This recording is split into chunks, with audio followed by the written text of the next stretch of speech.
வாசற்படி.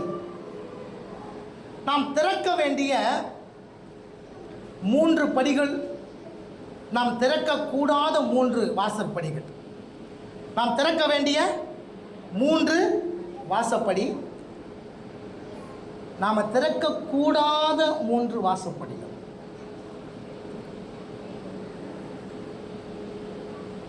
இந்த வாசற்படியை குறித்து வேதத்தில் நிறைய காரியங்கள் இருக்குது.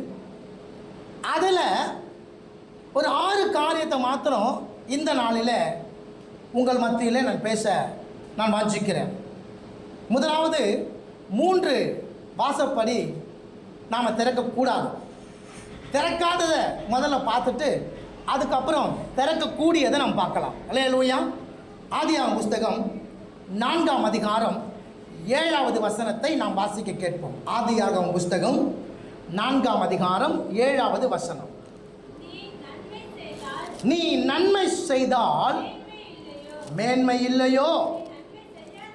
நீ நன்மை செய்யாதிருந்தால் பாவம் உன் வாசற்படியிலே படுத்திருக்கும்.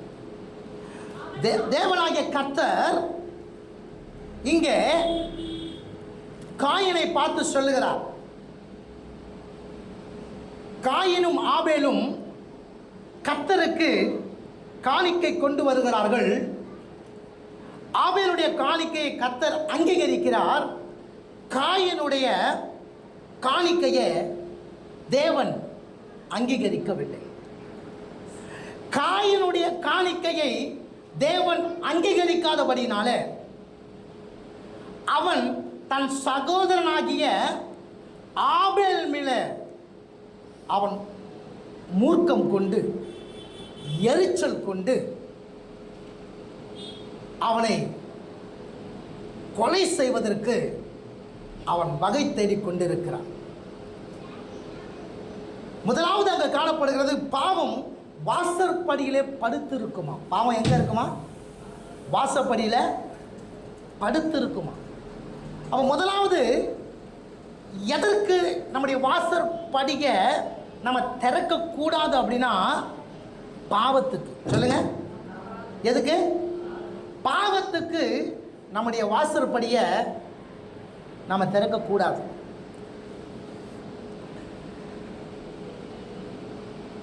ஆதியாகமம் புஸ்தகம் 4ஆம் அதிகாரம் 5வது வசனத்தில் அங்கே நாம் கவனிக்கும் பொழுது அங்கே வசனம் சொல்லுகிறது, காயினையும் அவன் காணிக்கையையும் அவர் அங்கீகரிக்கவில்லை. அப்பொழுது காயினுக்கு மிகவும் எரிச்சல் உண்டாகி அவன் முக நாடி வேறுபட்டது. அவன் முக நாடி வேறுபட்ட போது தான் கர்த்தர் சொல்லுகிறார் அவனோடு கூட. ஏன்னா அவன் தன் சகோதரன் மேலே எரிச்சல் உண்டவனாகி அவனை கொலை செய்யும்படியாய் அவனுடைய உள்ளம் என்ன பண்ணுச்சுனாக்கா, நேரத்தை காலத்தை பார்த்து கொண்டிருந்தது. அப்பதான் ஆண்டவர் சொல்றார்,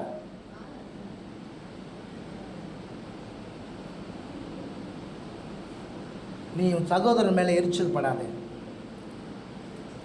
நீ நன்மை செய்தால் மேன்மை இல்லையோ? நீ நன்மை செய்யாதிருந்தால் பாவம் வாசற்படியில் படுத்திருக்கும் என்று சொல்லி. அப்போ இன்னைக்கு பாவம் எங்கே படுத்திருக்குதுன்னா வாசப்படியில் படுத்திருக்குது.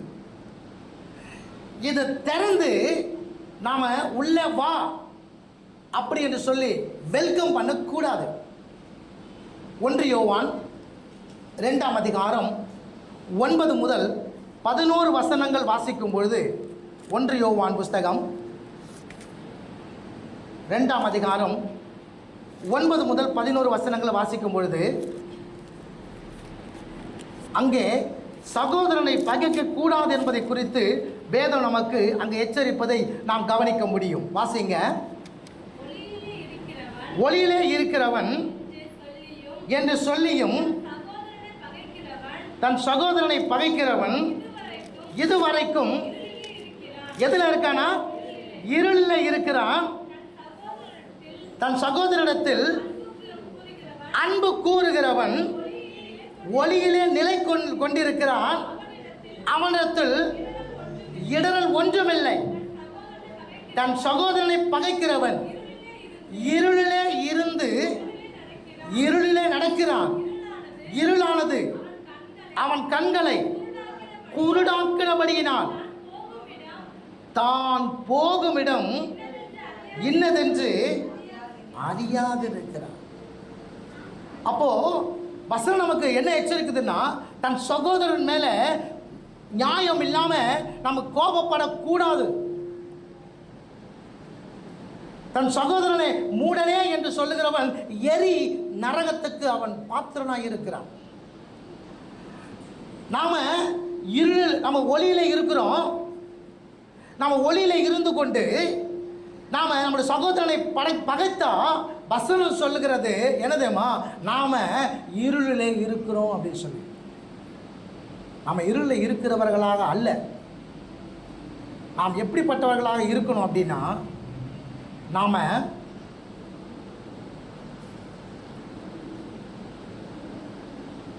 தேவனாகிய கர்த்தரை துதிக்கிறவராக நாம் காணப்படணும்.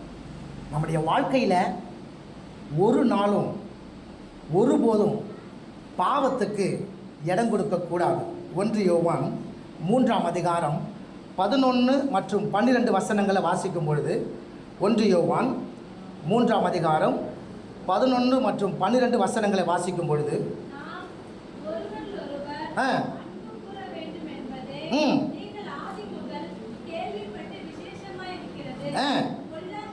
பொல்லாங்கனால் உண்டாயிருந்து தன் சகோதரனை கொலை செய்த யாரை போல இருக்க வேண்டாம், காயினை போல இருக்க வேண்டாம். அப்போ ஏன்னா அவன் என்ன பண்ணானா, அந்த பாவத்துக்கு தன்னை என்ன ஒப்பு கொடுத்துட்டான், அந்த வாசற்படியை திறந்து விட்டுட்டான். அதனால அங்க என்ன ஆச்சு தெரியுமா, நல்லா புரிந்து கொள்ளுங்க, தன் சகோதரனை அவன் கொலை செய்தான். நாம் திறக்கக்கூடாத முதல் வாசற்படி எது? நாம் பாவத்துக்கு நம்ம என்ன பண்ணக்கூடாது, நம்ம வாசற்படியை நம்ம திறக்கக்கூடாது. நாம யாரு? நம்ம ஒளியில இருக்கிறவங்க. நாம யாரு? தேவனாகிய கர்த்தரை ஆராதிக்கிறவங்க. நாம யாரு? பாவத்துக்கு மரித்து நீதிக்கு பிழைக்கும்படியாய் கர்த்தருடைய கட்டளையை பெற்று நாம ரோமர் 10ஆம் அதிகாரம் 9, 10 வசனத்தின்படி நாம என்ன பண்றோம், நம்ம இருதயத்தில் கர்த்தரை விசுவாசித்து நாம என்ன பண்ணுவோம், அறிக்கை பண்ணிருக்கிறோம். இனி நான் கர்த்தருக்காக வாழ்வேன், நான் கர்த்தருடைய ஜனம், நான் கர்த்தரை போல என்ன பண்ணுவேன், என்னுடைய வாழ்க்கையை நான் மாற்றிக்கொள்வேன் என்று சொல்லி நாம் ஞானஸ்தானம் எடுக்கிறோம். நம்ம ஞானஸ்தானம் எடுக்காத வரைக்கும் நம்ம என்ன பண்ண, தாயின் கர்ப்பத்தில் இருந்து ஞானஸ்தானம் எடுக்கிற வரைக்கும் உலகம் நம்மை நடத்தி இருக்கும். நாம் ஞானஸ்தானம் எடுத்த பிற்பாடு பாவமும் சாபமும் அங்கே ஸ்டாப் செய்யப்படுகிறது, நிறுத்தப்படுகிறது. அதுக்கு ஞானஸ்தானம் எடுத்த பிற்பாடு அதிலிருந்து பரலோகம் நம்ம என்ன பண்ணுதமா, எடுத்து நடத்துது. ஒருவேளை நம்ம ஞானஸ்தானம் எடுத்த பிற்பாடு நாம் பாவத்துக்கு நம்ம என்ன பண்ணோம், நம்முடைய கதவை திறந்தோம் அப்படின்னா என்ன நடக்குமா, இப்போ நின்று அந்த பாவமும் சாபமும் நம்மை ஆட்கொள்ளும். அப்போ இன்னைக்கு நம்ம கிறிஸ்தவர்களாக இருக்கிறோம், தேவனாகிய கர்த்தருக்கு ஊழியம் செய்கிறவர்களாக இருக்கலாம், அவர் ஒருவர் மேலே அன்பு கூர்ந்து அவரோடு கூட உடன்படிக்கை பண்ணினவர்களாக இருக்கலாம். இன்னைக்கு நாம பாவத்துக்கு எப்படி வாசலை திறக்க முடியும்? யோபு 31ஆம் அதிகாரம் 1வது வசனத்தை பார்ப்போம். யோபு 31ஆம் அதிகாரம் 1வது வசனம். என் கண்களோட உடன்படிக்கை பண்ணின நான் ஒரு கன்னிகையின் மேல் நிலைப்பாய் இருப்பது எப்படி சொல்றாமா? யோபு பக்தன் சொல்லுகிறான், என் கண்களோட உடன்படிக்கை பண்ணின நான். நம்முடைய பார்வை யாரு? இயேசு. நம்முடைய வழி யாரு? இயேசு. நம்முடைய வாசல் யாரு? இயேசு. அவனோடு கூட என்ன பண்ணிருக்கிறோம்? உடன்படிக்கை பண்ணிருக்கிறோம். அப்போ உடன்படிக்கை பண்ணின நாம எப்படி பாவத்தை தொட முடியும்? பாவத்துக்கு எப்படி வெல்கம் பண்ண முடியும்? அப்போ இன்னைக்கு அப்படி வெல்கம் பண்ணோம் அப்படின்னா அது எங்கே கொண்டு போனா, நம்ம நித்திய நரகத்துக்கு கொண்டு போகும், நித்திய பாதாளத்துக்கு நம்ம கொண்டு போகும். அப்போ அப்போ பாவத்துக்கு ஒருபோதும் நம்ம வாசற்படி அது படுத்திருக்குது, நம்ம திறக்கவே கூடாது. அது என்ன நடக்கட்டும். சிம்சோன் என்ன செஞ்சான்? திறந்தான். சிம்சோன் என்ன பண்ணான்? திறந்தான். அவன் எதனால் அழைக்கப்பட்டான்? விசேஷித்த அழைப்பு பெற்றவர், விசேஷித்த அழைப்பு பெற்றவர், நசரேன விரதம் பெற்றவர். ஆனா அவர் பாவத்துக்கு என்ன பண்ணாரு? வாசலை திறந்துட்டாரு. எங்க பெண் எடுக்கக்கூடாதோ அங்க பெண் எடுத்தார். எந்த இடத்துக்கு போகக்கூடாதோ அந்த இடத்துக்கு, தவறான இடத்துக்கு அவர் போனார். எந்த இடத்துல ஐக்கியம் வைக்கக்கூடாதோ அந்த இடத்துல ஐக்கியத்தை வச்சாரு. எந்த இடத்துல ஒரு ஊழியக்காரன் இருக்கக்கூடாதோ, எந்த இடத்துல அழைக்கப்பட்டவன் தெரிந்து கொள்ளப்பட்டவன் இருக்கக்கூடாதோ அந்த இடத்துல அவன் போனான், அவன் இருந்தான். கடைசியில் அவனுடைய அழைப்பு என்ன ஆச்சுன்னா, எல்லாரும் கண்களுக்கு முன்பாக அவன் குருடாக்கப்பட்டு அவன் ஒரு கேளிக்கை பொருளாய் அவன் மாறினான். காரணம் என்ன? பாவத்துக்கு தன் வாசலை திறந்ததுனால. பாவத்துக்கு வாசலை என்ன பண்ணக்கூடாது? திறக்கவே கூடாது, ஒரு நாளும் திறக்கக்கூடாது. கொஞ்ச நேரம் இன்பம், நீண்ட நாள் வேதனை. அந்த பாவத்துக்கு ஒரு நாளும் ஒருபோதும் நாம வாசலை என்ன பண்ணக்கூடாது? திறக்க கூடாது. இரண்டாவது, 2 ராஜாக்கள் புஸ்தகம் 5ஆம் அதிகாரம் 9வது வசனம். 2 ராஜாக்கள் 5ஆம் அதிகாரம் 9வது வசனம். அப்படியே நாகமான் தன் குதிரைகளோடும் ரதத்தோடும் நின்றான்.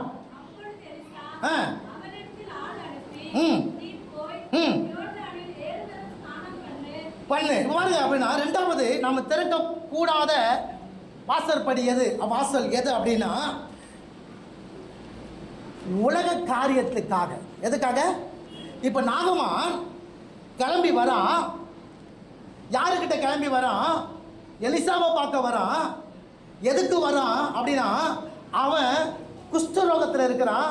அந்த குஷ்ட ரோகம் தன்னை விட்டு நீங்கும்படியாய் என்ன பண்ண வரான் அப்படின்னா எலிசா கிட்ட வரான். வருகிறவன் எப்படி வரான்? 5ஆம் வசனத்தை வாசிங்க.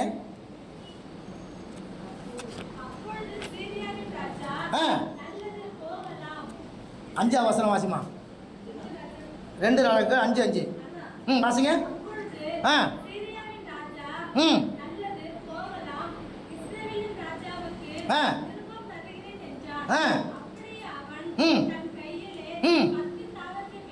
பத்து தாளந்து வெள்ளியையும் 6000 சேக்கல் நிறை பொன்னையும் 10. அப்போ அவன் கையில் என்ன வச்சுட்டு இருக்கிறான்? வெள்ளி, பொண்ணு, வஸ்திரம். சொல்லுங்க. வெள்ளி, பொண்ணு, என்ன பண்றான்? வஸ்திரம். இது எல்லாத்தையும் என்ன பண்றான்? வச்சிருக்கிறான். இதோட கூட தான் எங்க வரான் அப்படின்னா, அவன் எலிசாவை பார்க்க வரான். இப்ப எலிசாவை பார்க்கும்போது அவன் என்ன நினைச்சமா வருவான்? இவர் என்ன பண்ணுவாரு?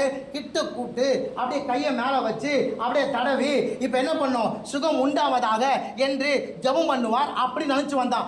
ஆனா எலிசா அப்படி செய்யல. எலிசா என்ன பண்ணல? அப்படி செய்யல. புரியுதா உங்களுக்கு? எலிசா என்ன பண்ணதமா, நீ யோர்தான் நதியில போய் என்ன பண்ண? ஸ்நானம் பண்ண அனுப்பிட்டான். அப்போ இந்த நாகமான் ராஜா கையில கொண்டு வந்த பொன்னுக்கும் வெள்ளிக்கும் மாற்று வஸ்திரத்துக்கும் இவன் தன் கதவை திறக்காமல் கர்த்தருடைய வார்த்தைக்கு மாத்திரம் செவி கொடுத்தவனாய் காணப்பட்டான். அல்லேலூயா. கர்த்தர் நல்லவர். அதே பீலையாம் தீர்க்கதரிசி இஸ்ரவேல் மக்களை சபிக்கும்படிக்கு பாலாக் என்ற ராஜா அவன் தன்னுடைய சேவகர்கிட்ட வெள்ளியும் பொன்னையும் கொடுத்து அனுப்பும்போது இவன் என்ன பண்ணான்? அந்த வெள்ளிக்கும் பொண்ணுக்கும் ஆசைப்பட்டு என்னத்தை வாங்கிட்டான்? சாபத்தை வாங்கிட்டான். இல்லையா? அப்போ இன்னைக்கு சபையானது முதலாவது பாவத்துக்கு தன் வாசலை திறக்கக்கூடாது. அது அங்கே படுத்திருக்கும். நீ ஓகே சொன்னா ஒன்னே உள்ள வந்துடும். ஜாக்கிரதையா. ரெண்டாவது என்ன பண்ணக்கூடாதுன்னா, இந்த உலக காரியத்துக்கு ஃபேஷன். சொல்லுங்க. ஆங்கில வேதாந்தத்தில் அப்படி தான் எழுதியிருக்குது.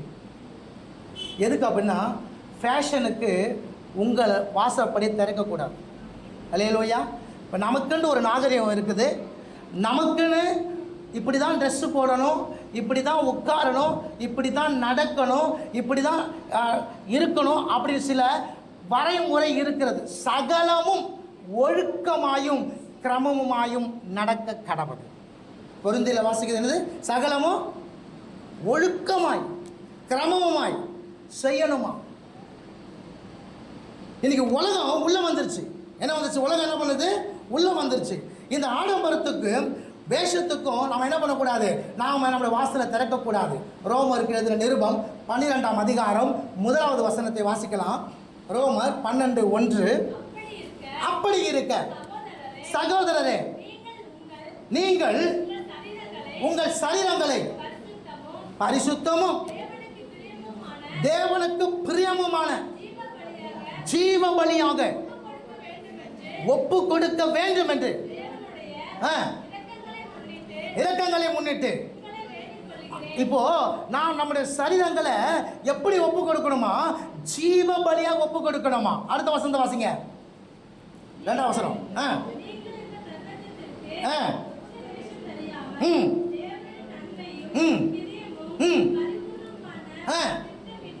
இன்னதென்று பகுத்தறியத்தக்கதாக உங்கள் மனம் புதிதாகுகிறதினாலே. அப்போ சபையானது ஒரு மறுரூபமாக்கப்பட்ட ஒரு வாழ்க்கை வாழ வேண்டும். இந்த உலகத்துக்கு ஒத்த வேஷம் தரித்தவர்களாய் வாழக்கூடாது. சபையில் வரும்போது அப்படியே பரிசுத்தம், அப்படியே வெளியே போகும்போது உலக காரியமாக இருக்கக்கூடாது. சபையில் இருக்கும்பொழுது அப்படியே ஒழுக்கமாகிறதுக்கு ஒழுக்கமான பேச்சு, ஒழுக்கமான பார்வை, ஒழுக்கமான நடக்க, ஒழுக்கமான செய்கை, சபைக்கு வெளியே போயிட்ட பிற்பாடு அப்படியே மாறுதலாக இருக்கக்கூடாது. இந்த உலகத்துக்கு ஒத்த வேஷம் தெரியாதவர்களாய் நாம வாழணும். அதனால தான் ஆசிரியப்பு கூடாரத்துடைய அந்த நீங்கள் முகப்பை பார்த்தபோது முதல்ல பிரகாரம், அப்புறம் பரிசுத்த ஸ்தலம், அப்புறம் மகா பரிசுத்த ஸ்தலம். நீங்கள் பிரகாரத்தில் பார்த்தீங்க அப்படின்னா அங்கே பலி பீடம் இருக்கும். இந்த பலிபீடத்தில் பார்த்தீங்க அப்படின்னா அந்த பலிபீடத்தில் இருந்து பார்த்தீங்கன்னா உலகம் உங்களுக்கு தெரியும். உலகத்தில் இருக்கிற மக்களும் உங்களை பேச முடியும். ஆனால் அதே நீங்கள் பரிசுத்த ஸ்தலத்தில் வந்துட்டீங்க அப்படின்னா மேலே ஒரு திரை போடப்பட்டிருக்கிறது. உலகம் உங்களுக்கு தெரியவே தெரியாது. உங்களுடைய அனுபவம் எங்கே இருக்கணும்? பிரகாரத்தில் அல்ல, பரிசுத்த ஸ்தலத்திலையும் மகா பரிசுத்தத்தில் இருக்கிற அனுபவம் தான் உங்களுடைய அனுபவம் இருக்கணும். அந்த அனுபவத்துக்கு நேராக தான் உங்களுடைய வாழ்க்கை மாற்றப்படணும். நான் புது சிருஷ்டியாய் நான் மாற்றப்படணும். அதான் கவனித்தோம். அந்த மார்க் 5ஆம் அதிகாரத்தில் 2000 பிசாசு பிடித்தவர்கள், அசுத்தாவி பிடிச்ச அந்த மனிதன் இயேசுவை பார்க்கும் பொழுது ஓடி வந்தான், தீவிரமாய் வந்தான், வஸ்திரம் தரித்து உட்கார்ந்திருந்தான், நம்பிக்கையோடு உட்கார்ந்திருந்தான். ஆனால் அதுக்கு முன்னாடி அவனுடைய வாழ்க்கை கல்லறைகள் நடுவில் மரித்தவர்கள் மத்தியிலே அவனுடைய வாழ்க்கை இருந்தது. யாருடைய வாழ்க்கை மரித்தவர்கள் மத்தியில் இருக்கும்? ஞானத்தின் வழியை விட்டு, அது விவேகத்தின் வழியை விட்டு நடக்கிறவனுடைய வாழ்க்கை மரித்தவர்கள் மத்தியில் சஞ்சரிக்கிறது போல இருக்குமா? அப்போ அதுலேருந்து வெளியே வரணும் அப்படின்னா நான் தான் வெளியே வரணும். நான் தான் என்ன பண்ணணும்? இப்போது நம்ம நடந்து போகிறோம், ஒரு வீட்டுக்குள்ளே போகிறோம், அந்த வீட்டில் வாசனை வருகிறது. நாத்தத்துக்கும் வாசனை தான், நறுமணத்துக்கும் வாசனை தான், ரெண்டுத்துக்கும் வாசனை தான்.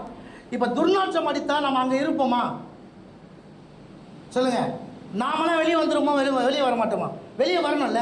அதே போல தான் நம்ம பாவத்தில் ஒருவேளை மருத்துவர்கள் மத்தியில் நம்ம வாழ்ந்திருந்தால் நாம தான் வெளியே வரணும். நாம தான் வெளியே வரணும். ஆண்டவரே என்னை எப்படியாவது காப்பாற்றும் ஆண்டவரே.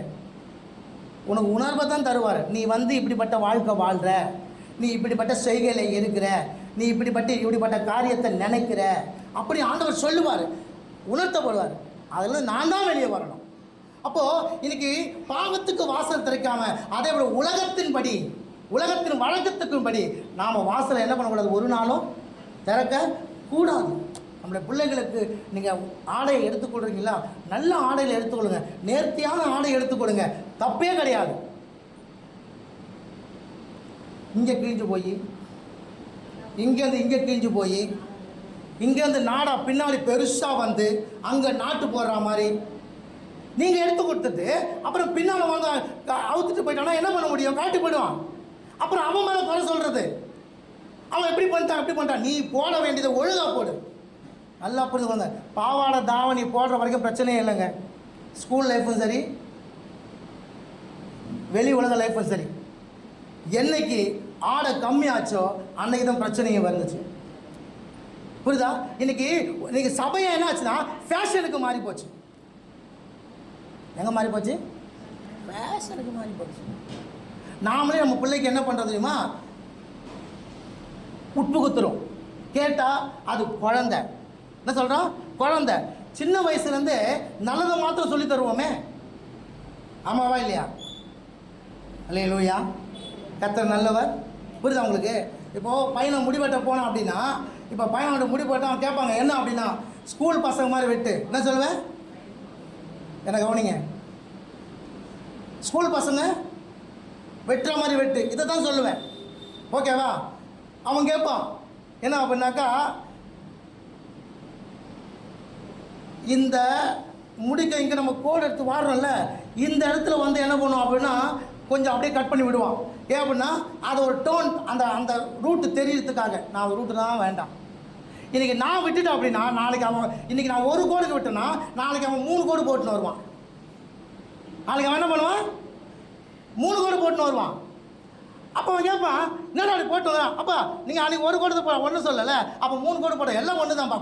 கோடு தான். கோடு.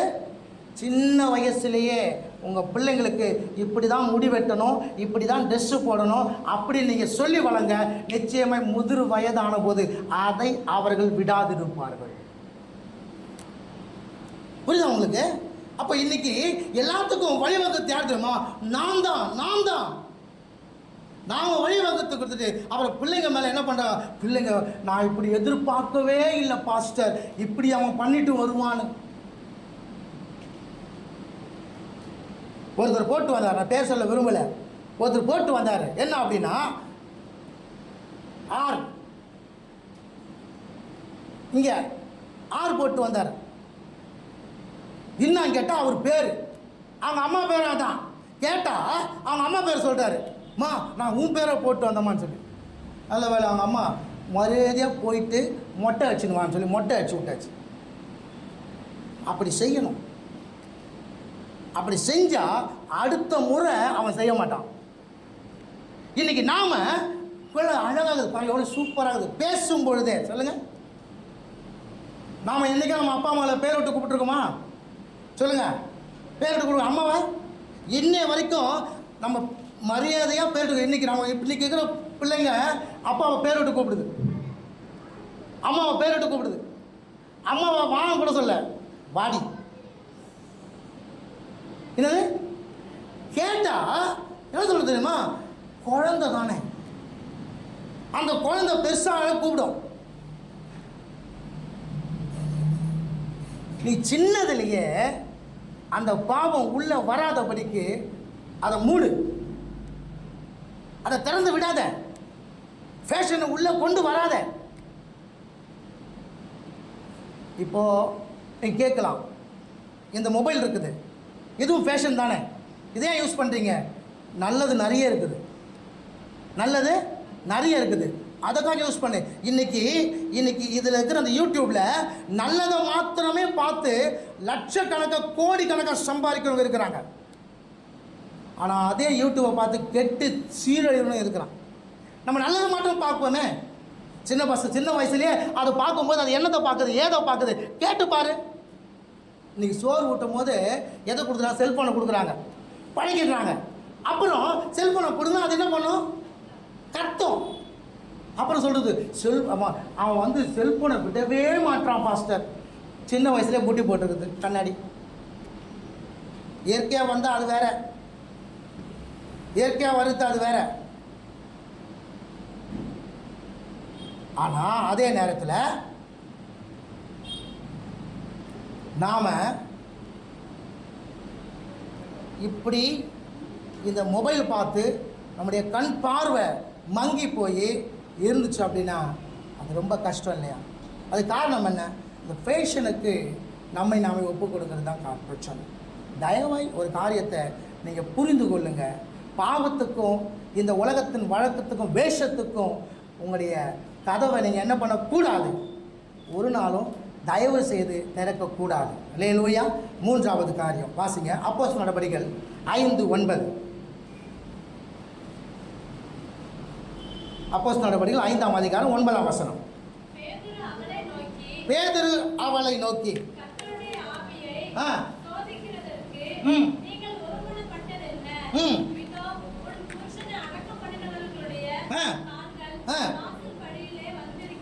மூன்றாவது இந்த அனனியாய் சப்பரால பார்த்து நமக்கு நல்லா தெரியும். இவங்க என்ன பண்ணிட்டாங்க அப்படின்னா, காணியாட்சியை வித்து என்ன பண்ணாங்க அப்படின்னா, ஊழியத்துக்கு கொடுக்குறேன் அப்படி சொல்லி இவங்க என்ன பண்ணுறாங்க, நேர்ந்து கொண்டு என்ன பண்ணுறாங்க அப்படின்னா, இவங்க விற்கிறாங்க. வித்த பிற்பாடு அந்த பைசாவை இவங்க வஞ்சித்து வைத்தாங்க. வஞ்சித்து வைத்து எடுத்து வந்து கொடுக்குறாங்க. இப்போ அவர் சொல்கிறாரு, இப்போ ஊழியக்காரன் கேட்குறான் என்ன அப்படின்னா, இவ்வளோதான் வித்தியான்னு கேட்குறாங்க. ஓப்பனாக சொல்லியிருக்கலாம். என்ன சொல்லியிருக்கலாம் அப்படின்னா, இல்லை இவ்வளோ ரூபாய்க்கு விற்றோம், அதில் எங்களுடைய வாழ்க்கைக்காக நாங்கள் கொஞ்சம் எடுத்து வைத்தோம், அதில் மீதியை கொண்டு வந்திருக்கோம் சொன்னால் எந்த தவறும் அங்கே இருந்திருக்காது, கர்த்தருக்குள்ளே விசுவாசிக்கிறேன். ஆனால் அவங்க என்ன சொல்லுவாங்க, இவ்வளோ தான் விற்றோம். இப்போ அவங்க பொய் சொல்கிறாங்க. ஏன்? பண ஆசை அவங்களுக்கு வந்தது. மூன்றாவது நாம் திறக்கக்கூடாத வாசற்படி எது தெரியுமா? பண ஆசை. பண ஆசை எல்லா தீமைக்கும் வேறாக இருக்கிறது. சிலர் அதை இச்சித்து விசுவாசத்தை விட்டு என்ன பண்றாங்களா, விலகி போறாங்க. அப்போ இந்த இந்த தம்பதியார் யாருக்கு விரோதமா போய் சொல்றாங்க தெரியுமா? பரிசுத்த ஆவிக்கு விரோதமா, தேவனுக்கு விரோதமா, அவனுடைய நடத்திப்புக்காரனுக்கு விரோதமா, பரிசுத்தவான்களுக்கு விரோதமா இவங்க பொய் சொல்றாங்க. இந்த பொய் சொல்றது என்ன ஆச்சு? அவங்க ஜீவன் அவங்கள விட்டு போச்சு. நீதிமொழிகள் 28ஆம் அதிகாரம் 20ஆம் வசனத்தை வாசிக்கும் பொழுது, வாசிங்க, நீதிமொழிகள் 28:20.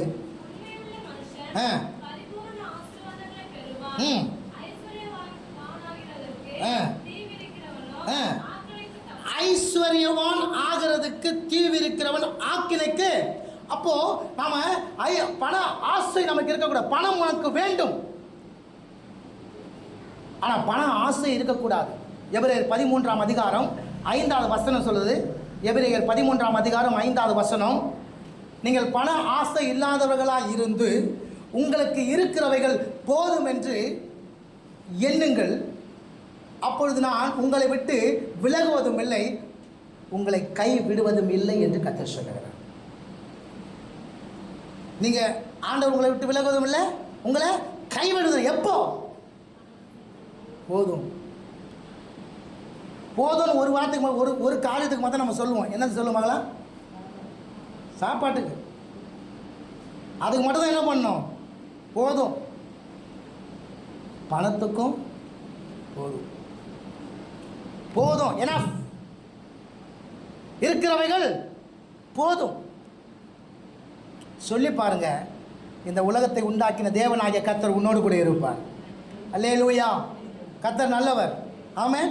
ஏன்னா ஐஸ்வர்யவான் ஆக விரும்புகிறவர்கள் என்ன பண்ணுறாங்கன்னா, தங்களை எதுக்கு உட்படுத்திக் கொள்கிறாங்கனாக்கா, ஆபத்துக்கு உட்படுத்திக் கொள்கிறார்கள். வாசிங்க, 1 தீமோத்தேயு 6ஆம் அதிகாரம் 10வது வசனத்தை வாசிங்க. 9:10.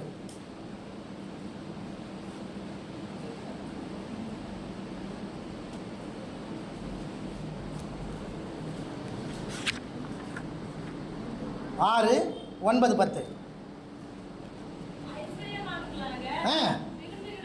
ஐஸ்வர்யவான்களாக விரும்புகிறவர்கள் சோதனையிலும் கண்ணியிலும் மனுஷனுடைய கேட்டிலும். பாருங்க, இந்த ஐஸ்வர்யவான ஆக விரும்புகிறவங்க தான் இப்படிப்பட்ட காரியத்தை விழுந்து விடுறாங்க. உங்கள் நிறைய நியூஸில் நீங்கள் கேட்டிருப்பீங்க. என்ன அப்படின்னா, இத்தனை லட்சம் கொடுங்க, கொஞ்ச நாளுக்கு வட்டியை முதலுமா உங்களுக்கு இத்தனை லட்சம் கிடைக்கும் அப்படின்னு எல்லாருமே எத்தனை அதில் போடுறான். கொஞ்ச நாள் அந்த என்ன பண்ணுறான், அந்த கம்பெனி மூடிட்டு ஓடி போயிடுறான். அப்புறம் கொடுத்தவெல்லாம் கார்டு நிறுத்துறான். இந்த மாதிரி இவ்வளோ பணம் நாங்கள் செலுத்தணும், இந்த மாதிரி வட்டி தரேன்னு சொன்னாங்க, இவ்வளோ அசல் திருப்பி தரேன்னு சொன்னாங்க, ஒரு மாதத்துக்கு இவ்வளோ வட்டி வர சொன்னாங்க, அப்படி சொல்லி என்ன பண்ணோம், நாங்கள் கொடுத்தோம். இன்றைக்கி அவன் கம்பெனியை மூடி விட்டு என்ன பண்ணுறான், போயிட்டான். எத்தனை பேர் வராங்க, எத்தனை பேர் எம்எல்எம் பிஸ்னஸ்ஸு, அந்த எம்எல்எம் பிஸ்னஸ் பணத்துக்காக ஆசைப்பட்டு சீக்கிரமாக ஐஸ்வர்யவான் ஆக வேண்டும் என்று விரும்பி எத்தனை பேர் சோதனையிலும் கண்ணிலும் விழுகிறாங்க. நிறைய பிஸ்னஸ் சொல்ல முடியும். இந்த எம்எல்எம் பிஸ்னஸில் நிறைய பேர் விழுந்து இருக்கிறாங்க. பண ஆசை, பணம் உனக்கு தேவை, ஆனால் பண ஆசை இருந்தால் அது உன்னை சோதனையிலும் கண்ணியிலும் உன்னை விழப்பண்ணி, கேட்டிலும் உன்னை விழப்பண்ணி உன்னை கத்தரை விட்டு தூரம் போக விடும். அதனால தான் ஐஸ்வர்யவான் ஆண்டவர்கிட்ட வரும்பொழுது அவன் என்ன சொல்கிறான் அப்படின்னா, அவன் எல்லாமே அவனுக்கு இருந்துச்சு, ஆனால் அவனுக்குள்ள ஒரு நிறைவு இல்லை, ஒரு சமாதானம் இல்லை. அதனால ஆண்டவர்கிட்ட வந்து கேட்குறான், ஆண்டவரே நித்திய ஜீவனை பெற்றுக்கொள்வதற்கு நான் என்ன செய்யணும்? ஆண்டவர் சொன்னார், தாயும் தகப்பனையும் கனம் பண்ணு. நான் சின்ன வயசுலேருந்தே பண்ணிட்டு இருக்கேன். அப்போனா உனக்கு உண்டானது எல்லாவற்றையும் வித்து தரித்திர கொடுனா அவன் போயிட்டான். அப்போ தேவனுடைய ராஜ்யத்துக்கு வர முடியாதபடிக்கு தடுப்பது ஐஸ்வர்யம். கஷ்டத்தில் ஆண்டவரை விட்டு பிரிகிற கூட்டத்தை விட ஐஸ்வர்யத்தில் ஆண்டவரை விட்டு பிரிகிற கூட்டம் அதிகம். இன்னைக்கு ஒரு தேசம் முற்றிலுமாய் அடிக்கப்படுகிறதுக்கு காரணம் என்னன்னா, அவங்க கேட்குற கேள்வி என்ன தெரியுமா, எல்லாமே எனக்கு இருக்குது, சகலமும் எனக்கு இருக்குது, எனக்கு ஏன் கடவுள்? இதான் எனக்கு அடி மேலே அடி வாங்கிட்டு இருக்காங்க. அப்போது அந்த ஐஸ்வர்யத்தின் மயக்கம் நம்மளை ஆண்டவர்கிட்ட வந்து பிரிச்சிடும். ஸோ பாவத்துக்கு நம்முடைய வாசலை திறக்கக்கூடாது. ஃபேஷனுக்கு, உலக வழக்கங்களுக்கு நம்முடைய வாசலை திறக்கக்கூடாது. ஐஸ்வர்யின் மயக்கத்துக்கு நம்முடைய வாசலை திறக்கக்கூடாது. இது மூன்றத்துக்கும் வாசலை திறந்தா அங்கே ஆபத்து நேரிடும். நம்ம தயவு செய்து நம்ம ஜாக்கிரதையாக இருக்குது நம்முடைய தேவனுடைய ராஜ்யத்துக்கு நாம் உள்ள பிரவேசிக்கிறவர்களாய் நாம் காணப்படணும். பார்க்கிறவர்களாய் அல்ல, போகிறவர்களாய். அல்லேலூயா. இந்த மூன்று காரியங்களுக்கு வாசலை திறக்காம அடுத்து வர 3 காரியங்களுக்கு வாசலை திறப்போம். அப்போஸ்தலர் நடபடிகள் 12ஆம் அதிகாரம் 13, 14. அப்போஸ்தலர் நடபடிகள் 12ஆம் அதிகாரம் 13 மற்றும் 14. பேதுரு வாசற்கதவை தட்டின போது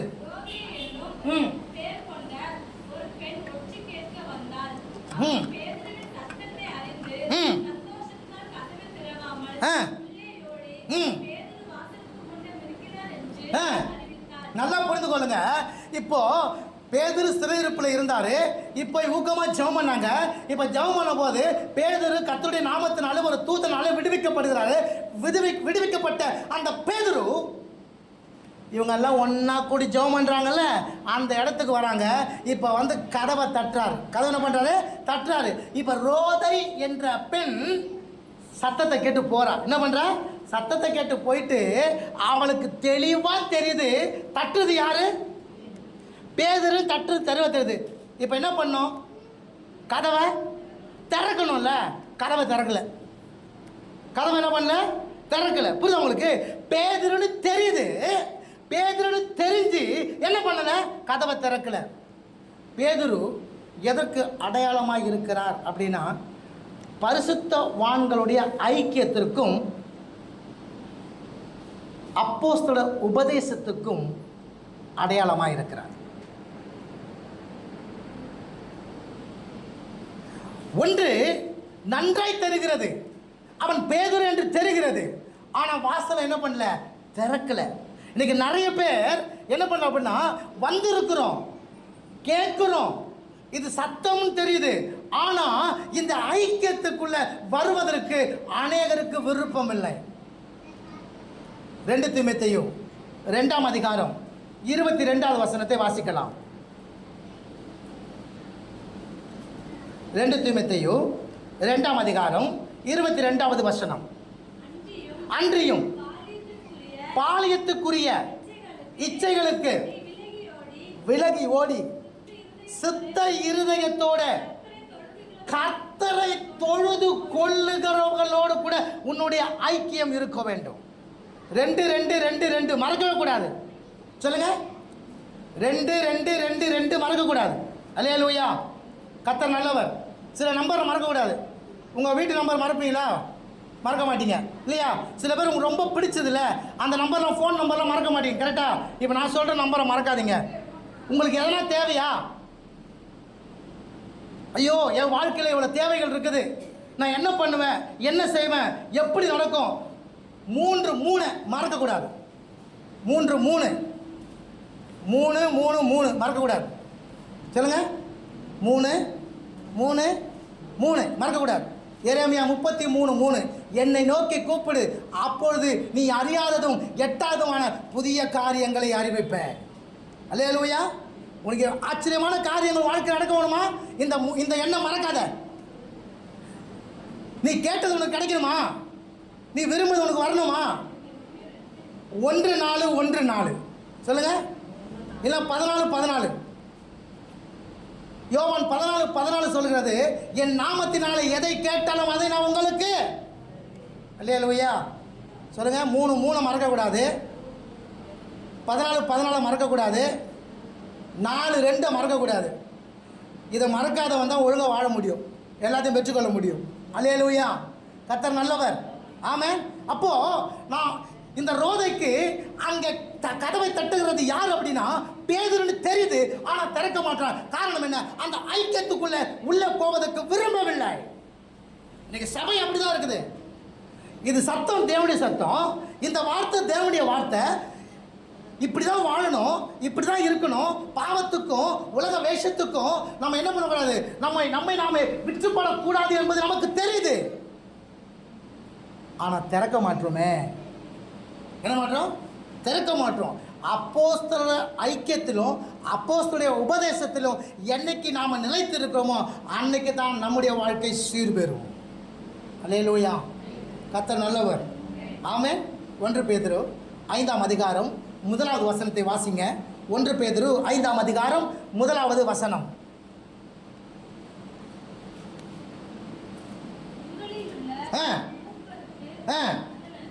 1:5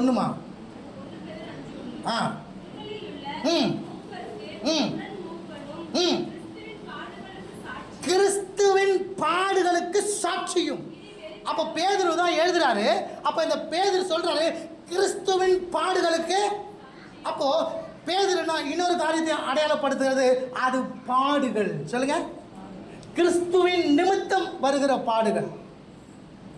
ஒன்று ஐக்கியத்தையும் மூல உபதேசத்தையும் குறிக்கிறது.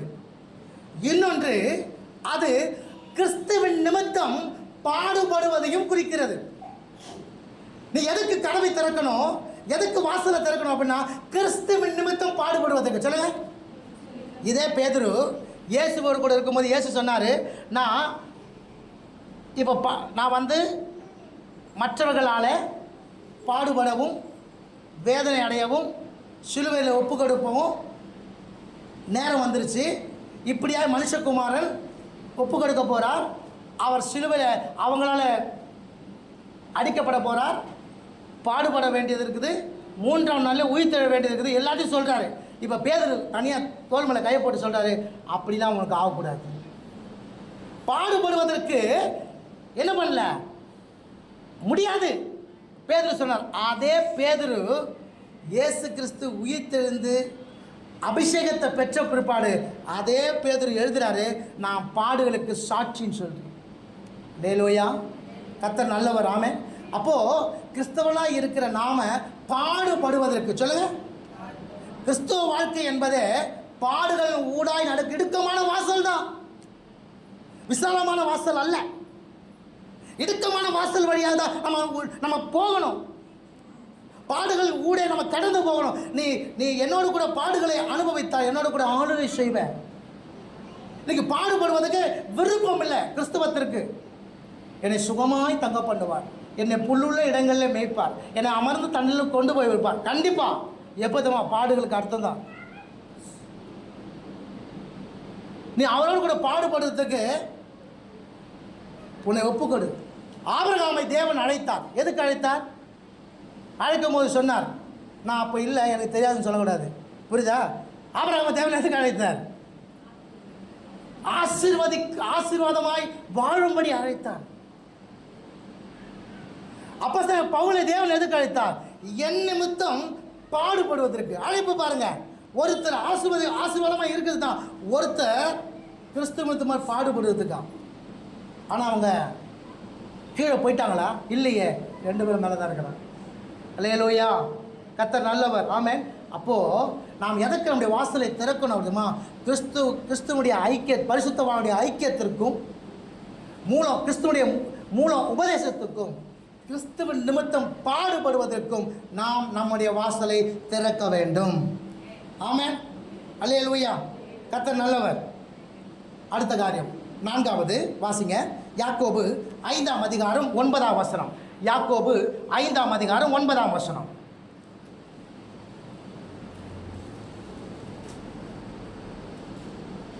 யாக்கோபு 5ஆம் அதிகாரம் 9ஆம் வசனம். சகோதரரே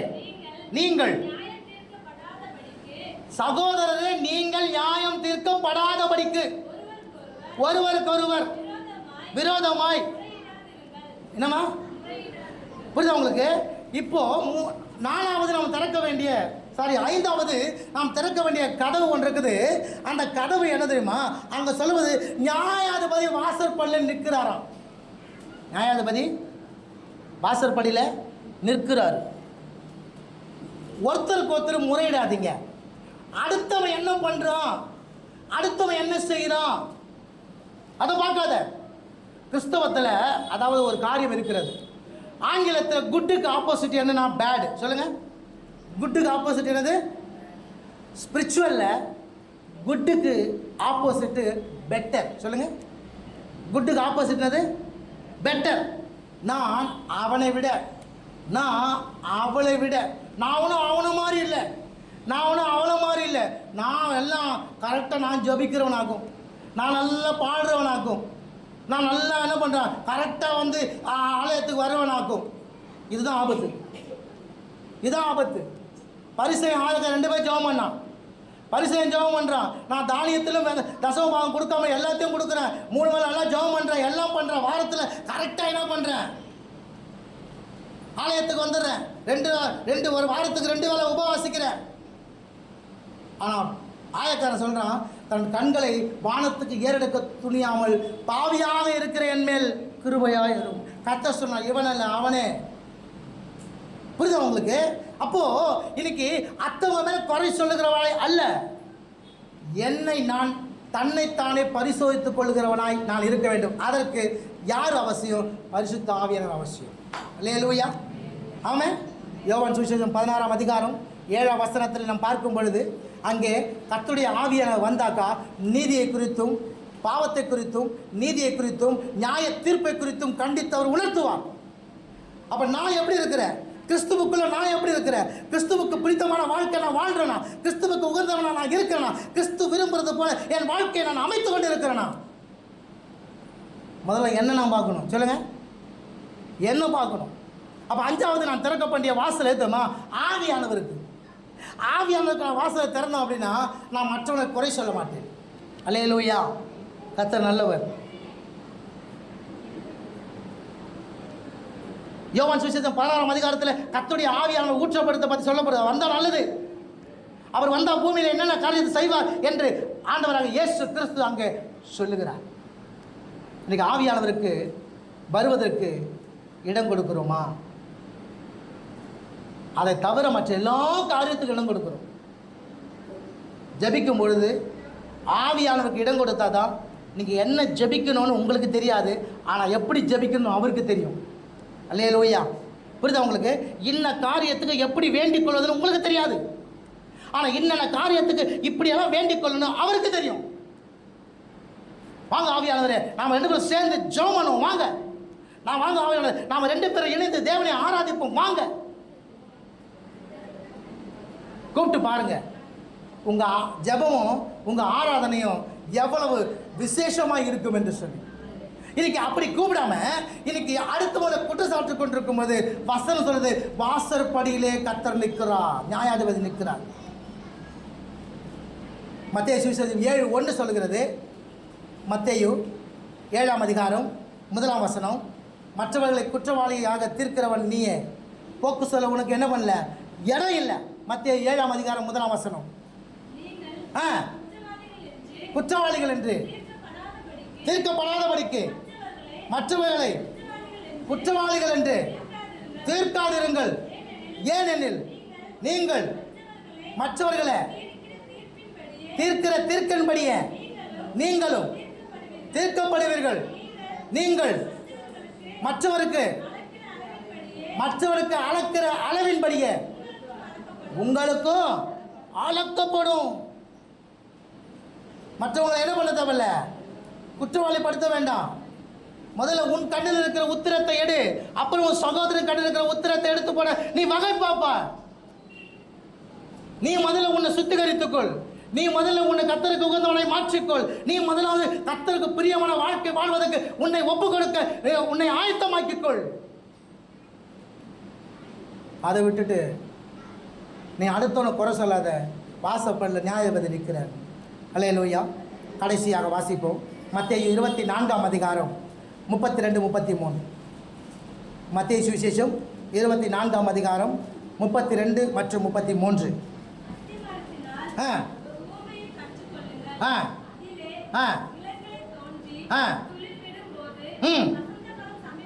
வசந்த காலம் சமீபத்தென்று என்று அறிவீர்கள்.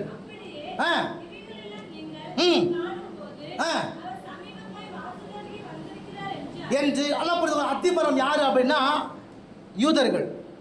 அத்திமரம் அந்த துளிர்தை கட்டுச்சு அப்படின்னாக்கா யூதர்களுடைய காலம் நிறைவே வந்து துளிர்க்க ஆரம்பிச்சு தான் அர்த்தம். இப்போ யூதர்கள் இஸ்ரவேல் ஒரு தேசமாக மாறி இன்னைக்கு அவங்க வளர ஆரம்பிச்சுட்டாங்க. அப்போ என்ன அர்த்தம்னா ஆண்டவருடைய வருகை சமீபமாயிடுச்சு. ஆண்டவருடைய வருகை சமீபமாயிடுச்சு. வெளிப்படுத்தின விசேஷம் 3ஆம் அதிகாரம் 21ஆம் வசனத்தை வாசிங்க. வெளிப்படுத்தின விசேஷம் 3ஆம் அதிகாரம் 21ஆம் வசனம். நான் ஜெயம் கொண்டு என் பிதாவினுடைய சிங்காசனத்தில் அவரோடு கூட உட்கார்ந்தது போல ஜெயம் கொள்ளுகிறவன் எவனோ அவனும் என்னுடைய சிங்காசனத்துக்கு என்னோட கூட உட்காரும்படிக்கு ஆறுதல் செய்வன். அல்லேலூயா. இப்போ தேவனாகிய கர்த்தர் வரப்போகிறாரு. எதுக்கு வரப்போகிறாரு அப்படின்னா உன்னை அவரோடு கூட நித்திய காலமாக உட்கார, அவரோடு கூட பக்கத்தில் போய் உட்கார வைக்க. ஆமென். அதுக்கு நீ வாசலை திறக்கணும். இதோ வாசற்படியில் நின்று கதவை தட்டுகிறேன். ஒருவன் சத்தத்தை கேட்டு கதவை திறந்தால் நான் உள்ளே பிரவேசிப்பேன். நான் அவனும் கூட போஜனம் பண்ணுவேன், அவனையும் கூட போஜனம் பண்ணுவான். அல்லேலூயா. கர்த்தர் நல்லவர். பாவத்திற்கும் இந்த உலக வழிபாடுகளுக்கும் இந்த உலக ஃபேஷனுக்கு மாடர்னுக்கு 3வது காரியம் கர்த்தருடைய நாமத்தினாலே பண ஆசைக்கும் அது ஐஸ்வர்ய மயக்கத்துக்கும் உங்களுடைய வாசலை திறக்காம பரிசுத்தவானுடைய ஐக்கியத்திற்கும் கிறிஸ்துவனுடைய மூல உபதேசத்துக்கும் கிறிஸ்துவின் நிமித்தம் பாடுபடுவதற்கும் பரிசுத்த ஆவியானவருக்கும் நீங்கள் உங்களுடைய வாசலை நீங்கள் திறந்தீங்க அப்படின்னா நீங்கள் எப்படி ஆண்டவராகிய இயேசு கிறிஸ்து அவர் ஜெயம் கொண்டு பிதாவுடைய சிங்காசனத்தில் அமர்ந்தது போல நீங்களும் ஜெயம் கொண்டு அவரோடு கூட நித்திய காலமாய் அவரோடு கூட உட்காரும்படியான கிருபை உங்களுக்கு கிடைக்கும். அல்லேலூயா. அப்போ இந்த பூமியில் நாம் இருக்கும் பொழுது இதுக்கு தான் வாசலை திறக்கணும், இதுக்கு வாசலை திறக்கக்கூடாது அப்படின்றது இருக்குது. அதுக்கு ஏற்றாறு போல் நாம் நம்முடைய வாசலை திறப்போம். கர்த்தர் நம்மை ஆசீர்வதிப்பார். ஆமென். கண்களை மூடுவோமா? கர்த்தர் நல்லவராக இருக்கிறார். ஆமென். நம்ம எல்லாம் ஜெபம் பண்ணலாம். பிரியமானவர்களே, கர்த்தர் நல்லவராக இருக்கிறார். 6 காரியங்கள் இருக்கிறது. 6 வாசல் இருக்கிறது. 3 வாசற்படி நாம் திறக்கக்கூடாதது, மற்ற 3 நாம் திறக்கப்பட வேண்டியது. பாவத்திற்கும் இந்த உலக வாழ்க்கைக்கும் பண ஆசைக்கும் நம்முடைய வாசற்கதவை நாம் திறக்காம பரிசுத்தவான்களுடைய ஐக்கியத்திற்கும் மூல உபதேசத்துக்கும்